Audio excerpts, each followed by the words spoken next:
మోహన్ చెప్పండి. ఇంకా 3 4 రోజులు వర్షం పడుతుందని ఒకవైపు హెచ్చరికలు. ఇప్పటికే భారీ వర్షం 35 సెంటీమీటర్లు అంటే మామూలుగా చెన్నై ఇప్పటి వరకు ఎప్పుడు చూసుండదు అంత వాన. మరి ఇటు ఈ సహాయక చర్యలు కానీ లేదు వాళ్ళైనా జరుగుతున్నాయని పొజిషన్ అంతా ఎట్లా ఉంది అక్కడ? పృథ్వీ 100 సంవత్సరాల చెన్నై చరిత్రలో చూడనటువంటి వర్షాన్ని ఈరోజు చెన్నై చూడడం జరిగింది. చెన్నై నగరంతో పాటుగా చెన్నై చుట్టుపక్కల ఉన్నటువంటి ప్రాంతాలన్నీ కూడా జలదిగ్బంధంలో కూరుకుపోయినటువంటి పరిస్థితి. ఏకంగా తాంబరం ఎయిర్పోర్టే ఒక చిన్న సైజు సముద్రంలాగా మారిపోయినటువంటి తరుణంలో 25 విమానాలను రద్దు చేయడం జరిగింది. అదేవిధంగా ఈరోజు విమానాలతో పాటుగా పాస్పోర్ట్ కార్యాలయాన్ని కూడా 2 రోజుల పాటు మూసివేయడం జరిగింది. ఎక్కడికెక్కడ నీరు చేరడంతో జనజీవనం మొత్తం కూడా స్తంభించిపోయినటువంటి పరిస్థితి. 20,000 మందికి పైగా నిరాశ్రయులుగా మారినటువంటి పరిస్థితి. వారందరికీ కూడా సహాయక చర్యలను చేపట్టడం కోసం ప్రభుత్వం ఇప్పటికే సెంట్రల్ ఫోర్స్ను కూడా రంగంలోకి దింపింది. ఎన్డీఆర్ఎఫ్ బృందాలను కూడా రంగంలోకి దింపింది. అదేవిధంగా ఎన్డీఆర్ఎఫ్ బృందాలతో పాటుగా మిలిటరీని కూడా పారామిలిటరీ బలగాలతో పాటుగా సెంట్రల్ మిలిటరీని కూడా రంగంలోకి దింపి సహాయక చర్యలు చేపట్టడం జరిగింది. నార్త్ ఇండియన్ వైపు వెళ్లాల్సినటువంటి రైళ్లన్నింటినీ కూడా చెన్నై నగరానికి రానియకుండా మళ్లింపు చేయడం జరిగింది. కోయంబత్తూరు చెన్నై ఉన్నటువంటి రైళ్ల ఫ్లైట్లన్నీ కూడా రద్దు చేయడం జరిగింది. అదేవిధంగా ఎయిర్పోర్ట్ మరొక 2 రోజుల పాటు ఓపెన్ చేయడానికి అవకాశం లేదని చెప్పి అధికారులు ప్రకటించడం జరిగింది. కొట్రాలి, అడయారు, ఆరణి, పాలారి రివర్స్ అన్ని కూడా పొంగి పొర్లుతుండడంతో ఎక్కడికక్కడ గ్రామాలన్నీ కూడా జలదిగ్బంధం కావడం జరిగింది. చెన్నై నగరంలో 256 మిల్లీమీటర్ల వర్షపాతం నమోదు కావడంతో ఇదే రకమైనటువంటి పరిస్థితి. నిన్న సాయంత్రం 6 గంటల నుంచి ఇప్పటి వరకు కూడా అంటే దాదాపు ఒక గంట ఉదయం పూట ఒక గంట పాటు విరామం ఇచ్చిన తర్వాత ఈరోజు ఇప్పటి వరకు కూడా వర్షం కురుస్తూనే ఉండడంతో కంటిన్యూస్గా ఇప్పటికీ కూడా హెవీ రెయిన్స్ ఉండడంతో చాలా వరకు కూడా ఉన్నటువంటి జనాన్నంతా కూడా సురక్షిత ప్రాంతాలకు తరలిస్తున్నారు. వడపళని కోయంబేడు రోడ్లో దాదాపుగా 5 మీటర్ల ఎత్తులో వర్షపు నీరు నిలవడంతో ఉన్నటువంటి అపార్ట్మెంట్లో ఉన్నటువంటి వారు తప్ప మిగతా వాళ్ళందరినీ కూడా ఖాళీ చేయించి సురక్షిత ప్రాంతాలకు తరలించడం జరిగింది. గవర్నర్ బంగ్లాలో వెళ్లే మార్గంలో కోయంబేడు బస్టాండ్ నుంచి ముఖ్యంగా కోయంబేడు బస్టాండ్ మొత్తం కూడా నీళ్ళలో మునగడంతో కోయంబేడు బస్టాండ్ నుంచి కూడా బస్సులు రాకపోకలు పూర్తిగా నిలిచిపోయి అందరినీ కూడా దారి మళ్లించడం జరిగింది. ఆ రూట్లో ఉన్నటువంటి బస్సులన్నింటినీ కూడా. అదేవిధంగా 17 సబ్వేలను కూడా క్లోజ్ చేయడం జరిగింది. సబ్వేలు ప్రమాదకరమైనటువంటి పరిస్థితుల్లోకి వెళ్లడంతో సబ్వేలు కూడా క్లోజ్ చేయడం జరిగింది. అదేవిధంగా ప్లాట్ఫామ్లోకి వాటర్ రావడంతో రైళ్ల రాకపోకలు కూడా రద్దు చేయడం జరిగింది. అదేవిధంగా గవర్నర్ బంగ్లా వేలచ్చేరి మార్గంలో భారీగా నీరు చేరుకోవడంతో గవర్నర్ బంగ్లా నుంచి వేలచ్చేరి వెళ్లే మార్గాన్ని కూడా క్లోజ్ చేసినట్టుగా అధికారులు ప్రకటించడం జరిగింది. దాదాపుగా 5 ఫీట్స్ పైన వాటరు అక్కడంతా కూడా నిల్వ ఉండడంతో మినీ బస్సుల్లో కూడా రాకపోకలు రద్దు చేయడం జరిగింది. కోర్టూరుపురంలో ఇళ్లలోకి నీళ్లు చేరడంతో అడయారు సమీపంలో ఉన్నటువంటి కోర్టూరుపురంలో ఇళ్లలోకి నీరు చేరడంతో గ్రామాన్నే ఖాళీ చేయించి సురక్షిత ప్రాంతాలకు తరలించడం జరిగింది.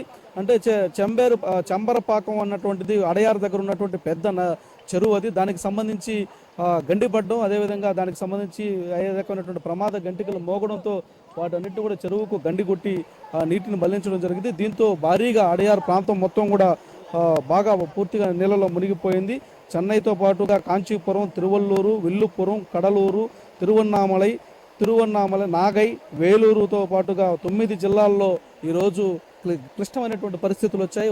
అక్కడ అన్నిటికీ కూడా ప్రభుత్వ కార్యాలయాలకి అదేవిధంగా జిల్లాలో ఉన్నటువంటి యంత్రాంగం మొత్తం కూడా సెలవు ప్రకటించడం జరిగింది.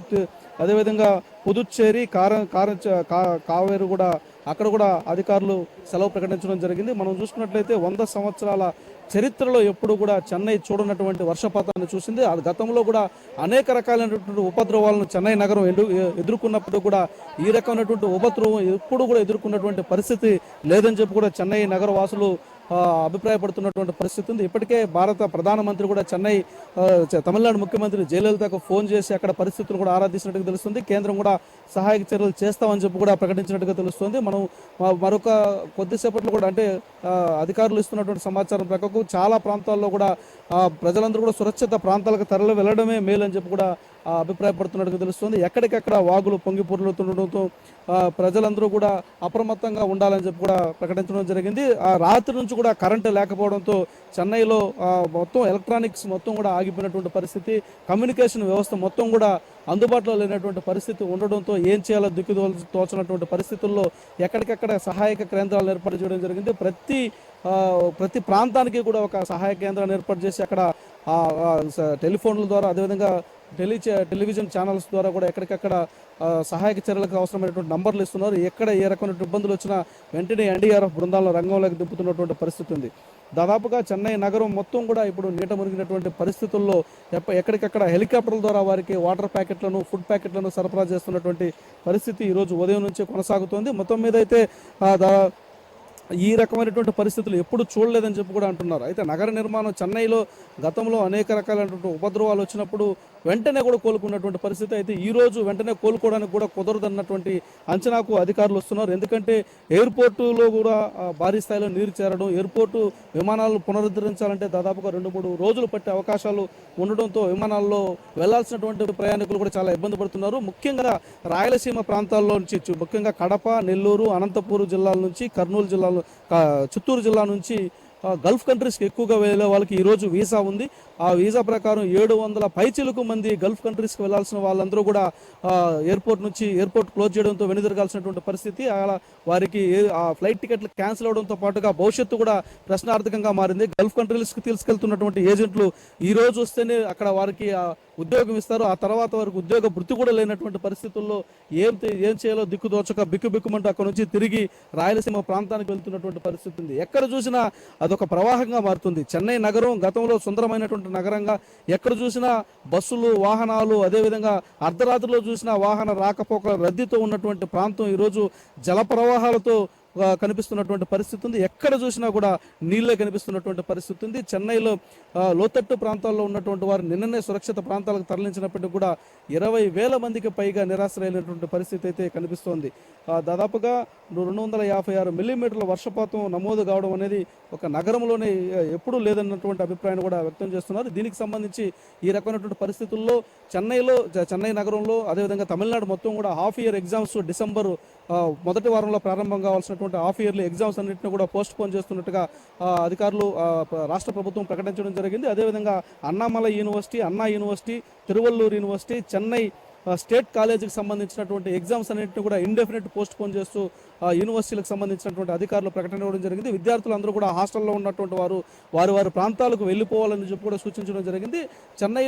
చెన్నైలో ఉంటూ ఇతర ప్రాంతాల్లో చదువుకుంటున్నటువంటి వారిని వారి ఏరియాస్ కూడా వెళ్ళిపోవాలని చెప్పి కూడా, హాస్టల్ నుంచి కూడా వెళ్ళిపోవాలని చెప్పి కూడా సూచించడం జరుగుతూ అక్కడ కూడా విద్యార్థులు ఇతర ప్రాంతాల నుంచి, దాదాపుగా సౌత్ ఇండియా నుంచి భారీగా విద్యార్థులు చెన్నైలో చదువుకుంటున్నటువంటి పరిస్థితి ఉంది. వివిధ కాలేజీలకు సంబంధించి ఇప్పటికే ఎస్ఆర్ఎం యూనివర్సిటీలో కూడా పరిస్థితిని మనం చూసాం. ఎస్ఆర్ఎం యూనివర్సిటీ కూడా దాదాపుగా హాస్టల్ కూడా మునిగిపోయినటువంటి పరిస్థితుల్లో రాష్ట్రాల నుంచి కూడా అక్కడ చదువుతుంటారు, వివిధ దేశాల నుంచి చదువుకుంటున్నటువంటి వారు కూడా భయాందోళన చెందుతున్నటువంటి పరిస్థితి ఉంది. ఈ నేపథ్యంలో ఎక్కడెక్కడ నుంచి వచ్చినటువంటి విద్యార్థులకు సేఫ్టీ కల్పించడం కోసం అక్కడ అందరూ కూడా చర్యలు తీసుకుంటున్నటువంటి పరిస్థితి కనిపిస్తోంది. మొత్తం మీద అయితే చెన్నైలో ఎప్పుడు చూడనటువంటి భయానకమైనటువంటి పరిస్థితులు ఇప్పుడు చూసినట్టుగా కూడా స్థానికులు చెప్తున్నటువంటి పరిస్థితి అయితే కొనసాగుతోంది. పృథ్వీ, మోహన్, సురక్షిత ప్రాంతాలకు తరలిస్తున్నారు అన్నట్టు మనకు సమాచారం కదా. సురక్షిత ప్రాంతాలు అంటే చెన్నైలో కొన్ని ప్రాంతాల వరకు వర్షం ప్రభావం అక్కడ లేదా, అక్కడికి తరలిస్తున్నారా, లేదు మరి ఎక్కడికి? అదేవిధంగా చెన్నై చుట్టుపక్కల ప్రాంతాల్లో కూడా ఎలా ఉంది?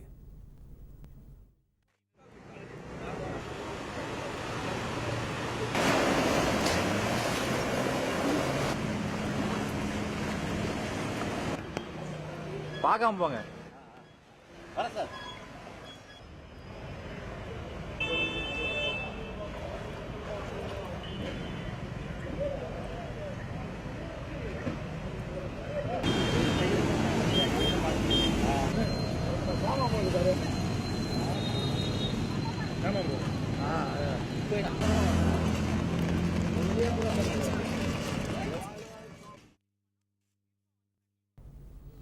తమిళనాడులో వర్షాలు బీభత్సం సృష్టిస్తున్నాయి. సుమారు 15 రోజులుగా ఎడతెరిపి లేని వర్షం పడుతోంది.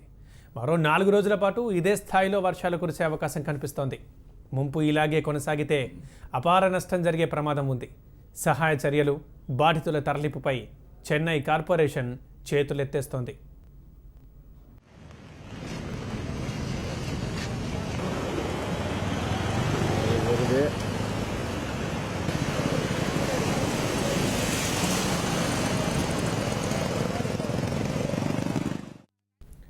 చెన్నై మహానగరంలో హైడ్రాలజీ డిపార్ట్మెంట్ ఘోరంగా విఫలమైంది. చెన్నైలోని వాన కష్టాలకు అసలు కారణం ఇదేనని నిపుణులు అంటున్నారు. గతంలో చెన్నై పరిసరాల్లో 150 చెరువులకు ఇప్పుడు కేవలం 27 చెరువులు మాత్రమే కనిపిస్తున్నాయి. గట్టిగా వర్షం పడితేనే నీరు లాగలేని డ్రైనేజీలు నీటిని మళ్లించేందుకు, నీటి మట్టాన్ని నిరోధించేందుకు అవకాశం లేనేలేదు.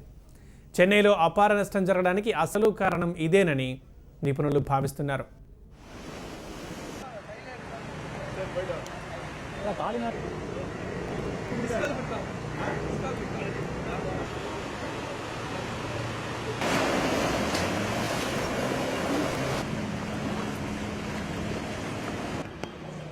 பார்க்காம போங்க.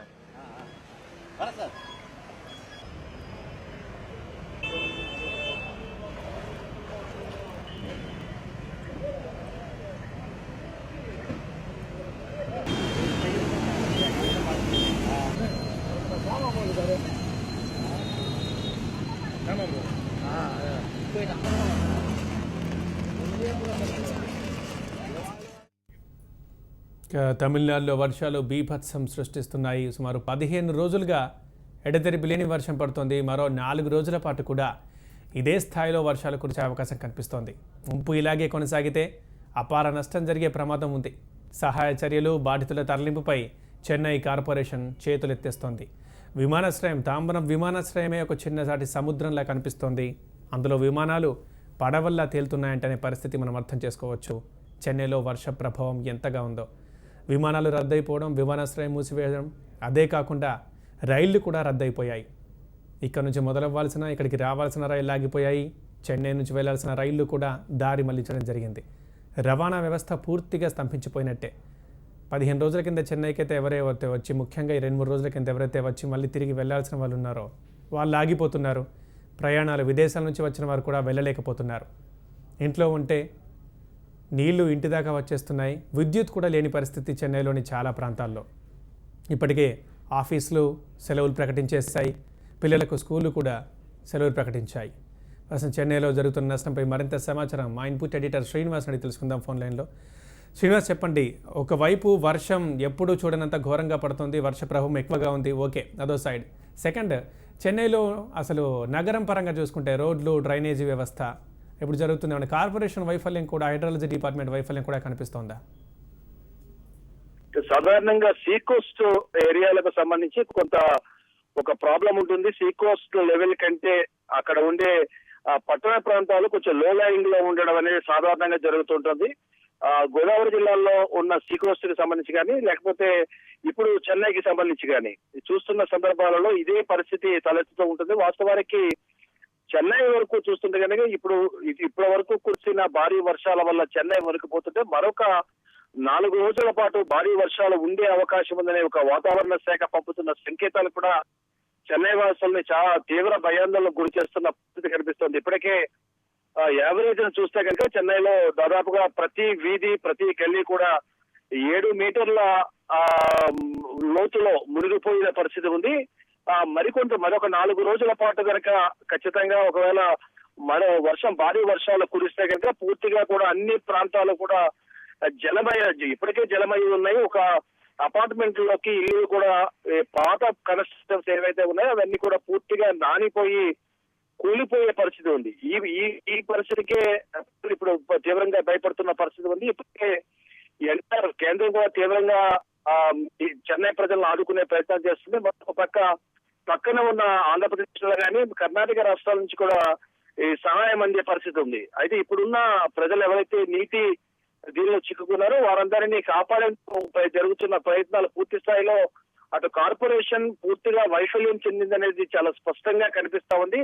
చెన్నైకు సంబంధించి చూస్తే కనుక ఇప్పటి వరకు మనకున్న సమాచారం ప్రకారం మొత్తంగా 27 చెరువులు ఏవైతే 150 చెరువులు కానీ, లేకపోతే వాటర్ రిసోర్సెస్ ఏవైతే చెన్నై ప్రాంతంలో ఉన్నాయో అవన్నీ కూడా పూర్తిగా ఆక్రమణకు గురైన పరిస్థితి చెన్నై నగరంలో కనిపిస్తుంది. కేవలం 27 చెరువులు మాత్రమే ఇప్పుడు మనకి నేరుగా చూడగలుగుతున్నాం. మిగిలిన చెరువులన్నిటి కూడా ఏమైనాయో తెలియదు. వీటిని ఎంక్రోచ్మెంట్ జరుగుతున్న సందర్భాల్లో అక్కడ ఉండే కార్పొరేషన్ ఏం చేసింది, కార్పొరేషన్ ఇన్ని రోజులు పూర్తిగా కేవలం రాజకీయ అవసరాల కోసం ఇప్పుడు చేస్తున్న విమర్శలు కానీ, రాజకీయ వాడివేడిగా జరుగుతున్న ప్రతి విమర్శలు కానీ వాస్తవానికి చెన్నైకి సంబంధించిన డ్రైనేజ్ వ్యవస్థ అధ్వానంగా తయారవడానికి చెన్నై మున్సిపల్ కార్పొరేషన్ పూర్తి వైఫల్యం ఈ రోజు చెన్నై నగరం నీటిలో తేలియాడుతుండడానికి కారణం చెన్నై మున్సిపల్ కార్పొరేషన్ వైఫల్యం అనేది చాలా స్పష్టంగా కనిపిస్తోంది.